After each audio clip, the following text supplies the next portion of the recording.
एकछिन ल है। आज मैले साग जरै पकाउँछु भनेर अघि केलाको थिएँ, कोकोले देख्नुभयो। मैले जरै पकाएको साग अब पकाइसकेर खानालाई रेडी भएको खाना बाआमालाई मैले दिइसकेँ। अब खाने मैले हो। अब खाने है गाइजहरू। नारायण प्रभु।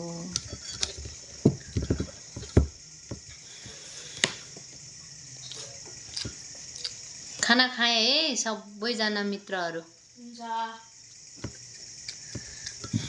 कस्तो छ छोराछोरी खाना?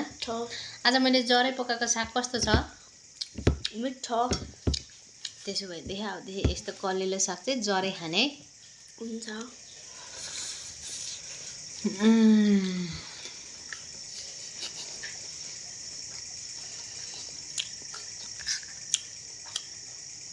कागती अक्कबरे खोर्सानी दाल, रातो दाल,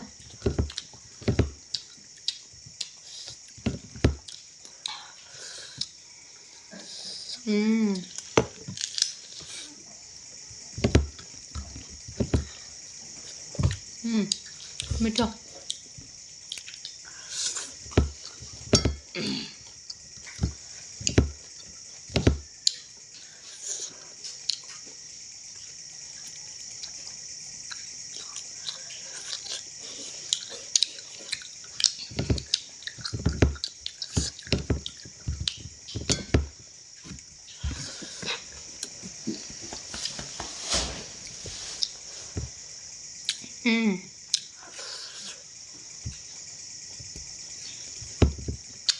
दामी।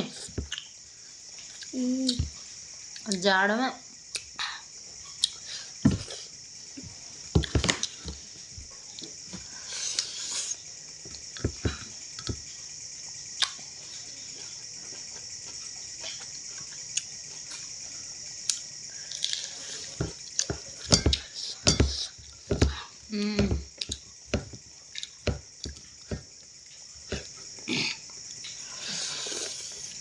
कस्तो खोर्सानी बनाएको मम्मी, एकदम पिरो जस्तो छ है।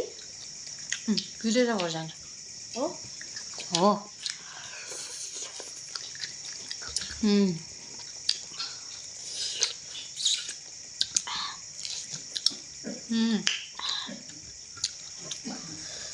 कागतीको चाहिँ बोक्रै खाइदिन्छु म। अस्ति मेरो ठुलो नानाले गाउँदेखि ल्याइदिनु भएको